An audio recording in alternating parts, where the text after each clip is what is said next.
স্বামীর চোখে কাজল লাগাচ্ছি। আমি তখন লজ্জায় অপমানে জ্ঞান হারিয়ে ফেলেছিলাম। আর এখন এখানে এসেও যমুনার প্রতিটি ঢেউয়ে কৃষ্ণের মুখ দেখতে পাচ্ছি। আপনি বলুন দেবশ্রী, এখন আমি কি করি? ধন্য গোপী, ধন্য তোমাদের। দেবশ্রী, আমরা ঠিক করেছি জল না নিয়ে আমরা ঘরে ফিরে যাব।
ছিল আমি তোমার শ্রেষ্ঠ ভক্ত, কিন্তু এখন বুঝতে পারছি এই গোপীদের কাছে আমি কত তুচ্ছ।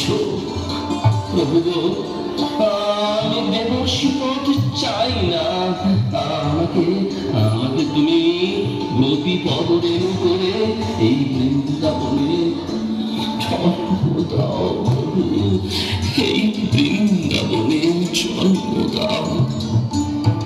কি নারদ, তুমি কাছো কেন? কি হয়েছে তোমার? প্রভু গো, আমার তুমি ক্ষমা করো। আমার গর্ব আজ চূর্ণ হয়েছে। আমি দেবর্ষী পদ চাই না। না প্রভু, আমি দেবর্ষী পদ চাই না। আমি তুমি ব্রজের ধুলো করে জন্ম দাও, যাতে গোপীদের পদরেণু হয়ে থাকতে পারি। ধন্য নারদ, ধন্য। তোমার এই ভক্তিভাবের জন্য আমি অত্যন্ত প্রসন্ন হয়েছি। আমি তোমার যেতে চাও, বলো তুমি কি বর চাও? প্রভুদেব, এখন এখন আমার বর যাওয়ার কোনো অভিলাষ নেই। তুমি কৃপা করে এই বরদানের প্রস্তাবটি ভবিষ্যতের জন্য রেখে দাও। যখন আমার প্রয়োজন হবে তখন আমি তোমার কাছে চেয়ে নেব। তাই হবে না, তাই হবে। কান্হা, কান্হা, প্রভু, আমি এখন আসি। নারায়ণ নারায়ণ। কান্হা, নারদ মুনি এখানে কি করছিলেন? নারদ যমুনা দর্শনে এসেছিল। জানিস কেন? কিছুদিন থেকে না নারদ মুনি ব্রজে ঘোরাঘুরি করছেন। কিন্তু তাই নয়, অনেকদিন নারদগুলোকে রাধারানীর কুঞ্জ থেকেও বেরোতে দেখেছি। হ্যাঁ সুবোধ, আমিও নারদকে নিয়ে খুবই চিন্তিত, কারণ ও তো কোন্দল ছাড়া থাকতে পারে না। কি অভিপ্রায় যে সে ব্রজেই তো ঘোরাঘুরি করছে। চল তো তোরা রাধারানীকে গিয়ে সাবধান করে আসি।